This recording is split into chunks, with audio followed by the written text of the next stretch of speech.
Is he rewiring it? Okay. Good morning, everyone. Welcome to the disability meeting for September 2018. Please make your introductions for the record. Stephanie Zimberg, designee for Police Commissioner O'Neill. John Dorsett, designee for Controller Scott Stringer. Cynthia Collins, designee for Mayor Bill de Blasio. Phil Dukes, designee for Finance Commissioner Jacques Shiha. Amy Cassidy, Law Department, present by invitation. Joel Alejandro, designee for Patrick Lynch, John Puglisi, and Mubarak Abdul-Jabbar. Chris McGrath, PBA by invitation. Merritt Riley from the PBA. Mark Marino, PBA by invitation. Gary DeRosa, SBA, present by invitation. Anthony Burley, designee for Ed Mullins, SBA. Nick Safuni, present by invitation as counsel, SBA, LBA, CEA. Lou Turco, LBA. Roy Richter, CEA. Kenny Sparks, DEA, designee for Mike Palladino. Aaron Paxton, DEA by invitation. Artie Williams, DEA by invitation. Sherry Chancellor, actuary, present by invitation. Bob Senskestead, Pension Fund, present by invitation. Kevin Holleran, Pension Fund, present by invitation. Brian? Oh, okay. Brian Murphy, Law Department, present by invitation. Nancy Antonelli? You just have to make sure. No opinions. Charles Fitzgerald, Pension Fund, present by invitation. Howard, Police Pension Fund, present by invitation. Chris Darrell, Police Pension Fund, present by invitation. John Flynn, Police Pension Fund, present by invitation. Nicole Giabrisi, Police Pension Fund, present by invitation. Gary Pine, Police Pension Fund, present by invitation. Dina Lawrence, Pension Fund, present by invitation. Lisa Garcia, Pension Fund, present by invitation. Nancy Randall, Pension Fund, present by invitation. Okay, Joe. Page 1 to confirm the next meeting date, Wednesday, October 10, 2018. Pages 2 through 12. 2 through 38, Joe. Nothing of Okay. controversial nature. Will so move it. So moved. Thank you, Kenny. Okay, page 39, election of officers is provided in Rule 10 of the Rules and Regulations governing conduct of the trustees of the Police Pension Fund, Article 2. All righty, as provided in Rule 10 of the Rules and Regs governing conduct of the trustees of the Police Pension Fund, Article 2, the first regular meeting of the Board of Trustees held in September of each year shall be the annual meeting with the election of the following officers. First Vice Chairman, incumbent Patrick Lynch, PBA. Are there any other nominations for the position of First Vice Chairman? Hearing none, show that the nominations are closed and one ballot has been cast for Patrick Lynch as First Vice Chairman. Second Vice Chairman, Roy Richter, CEA, incumbent. Do I hear any other nominations? Being that I hear none, show the nominations are closed and one ballot is cast for Roy Richter as the Second Vice Chairman. Secretary, Louis Turco, LBA, incumbent. Are there any other nominations? Being that there are none, show that the nominations are closed. Lou Turco didn't know he was a secretary, by the way. So one ballot cast. And congratulations. And congratulations. Okay, thank you. That's Okay. Crazy Joe Turco. That's it for the nominations, Bob? Okay. Okay. Elections closed.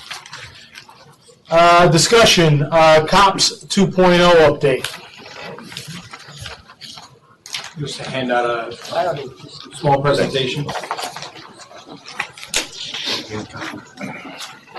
Thank you.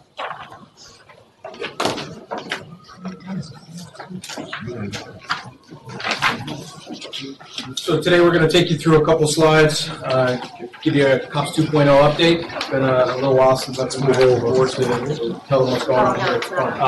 So the first slide is an overview of the COPS 2.0 schedule. Basically walks you through all the different phases of the COPS 2.0 project. What's important to note here is that the first five phases are ongoing right now. Project launch, detailed requirements confirmation, hardware, software, infrastructure, procurement, and implementation.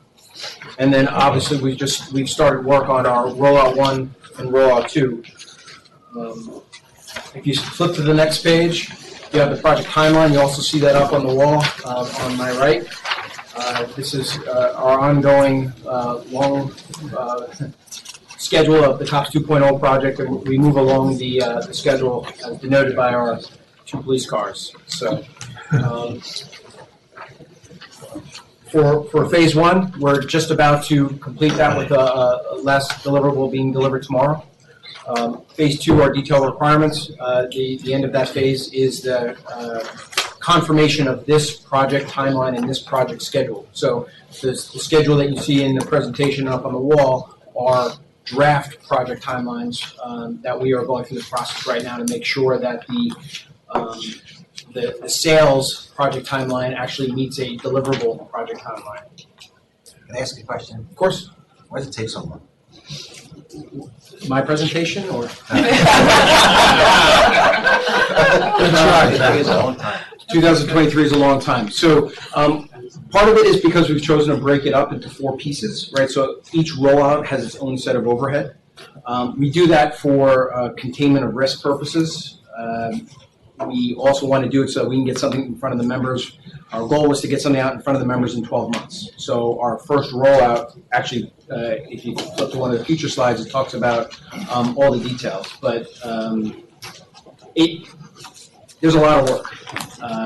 What we're finding as we are now about 3 months into the project, we're not just a software implementation shop here. We actually have to still manage and maintain all of the benefits and services to all of our members. So it's a shared burden to balance between delivering a quality product as well as continuing to serve the members. So why does it take so long? I don't really have a great example. We just want to make sure that we can deliver quality both on our service. Very good answer. Okay. It's a good question because we've talked about it a lot. If we were to speed this up the way Vitek would want to do it, we're going to suffer with quality. Okay. It becomes a balance between quality and schedule. If you turn to the next slide after the picture is the project rollouts. So we've broken it down into 4 rollouts. Rollout 1 is our quick hit. We're going to be converting our electronic content management system, what we call DocuShare today, into our COPS 2.0 system, as well as we're going to deliver a membership self-service Lite, which is the ability for the members to log in. They'll be able to see some of their information that they would see on an annual statement, and they will be able to initiate some requests or some communications to the fund. But it's really meant to be a quick win, get something out in front of the members, work on our registration processing, and some of the infrastructure components that are required to have an open system out to the member. And we're looking to deliver that in June of 2019. Rollout 2 is retiree processing and retiree self-service. So this is everything from the day a member retires to the day that their chosen beneficiaries pass away. So all of the processing that would happen after a member's retirement date. And part of this rollout is the retiree self-service. So anything a retiree would be required to either walk in or send in a form today would be something that we'd be looking to include as retiree self-service. The target date for that rollout is June 2020.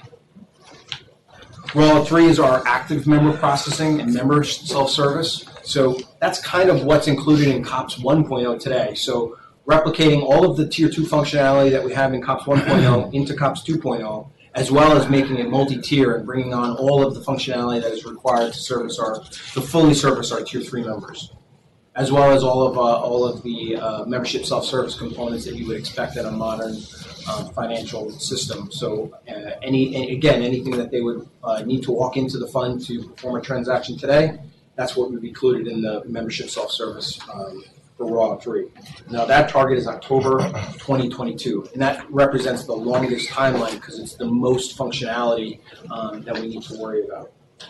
And then Rollout 4 is the shortest rollout, and it's the mobile application. So, or what mobile applications look like in 3 years from now. But right now we're targeting what you would consider to be an app on your iPhone that would be kind of your top services that a member would want to have access to quickly through a mobile application.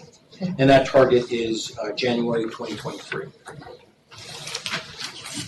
The last 2 slides are focused on the financials. So the first slide is fiscal year 2018. We just wanted to kind of close out fiscal year 2018 from a project perspective at least.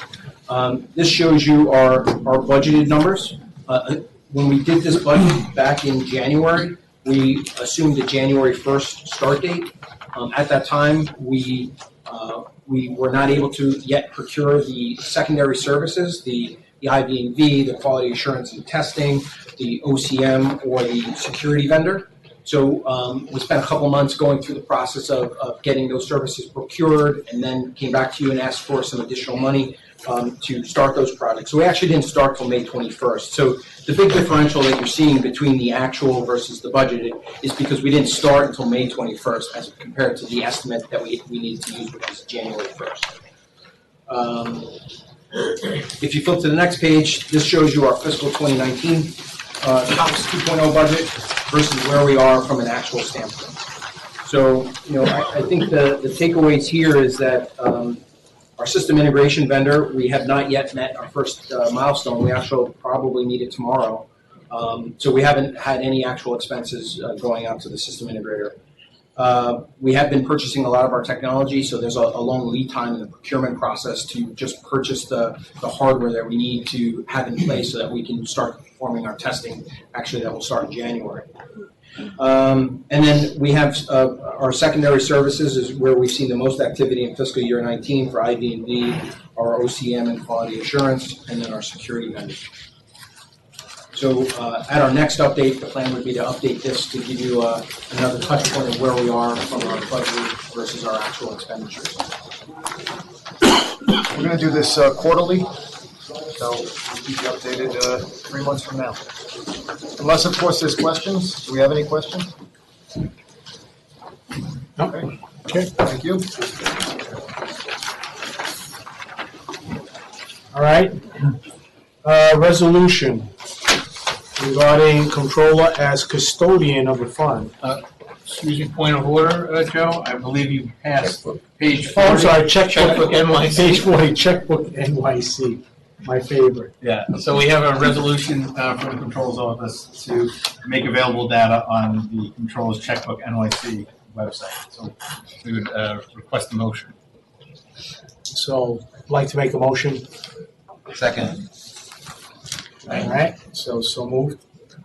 And then the page 41 is the Controller as custodian, as you already mentioned. I just want to note it does contain language that was agreed to at this board, not only to make this for a 3-month period, but it also updated the first line of the body of the text, which says to make any investment that the board has authorized the controller to make.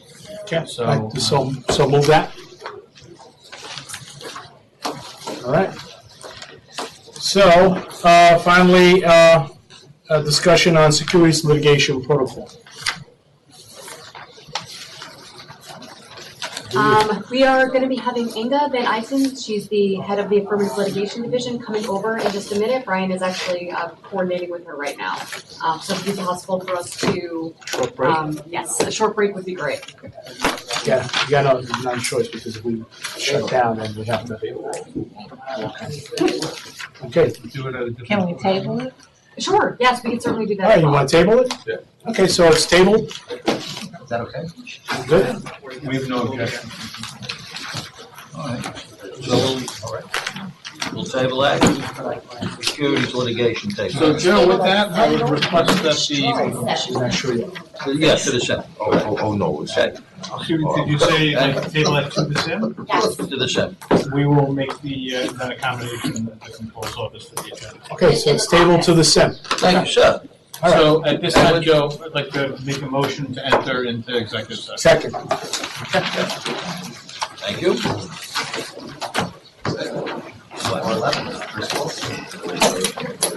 Nicely.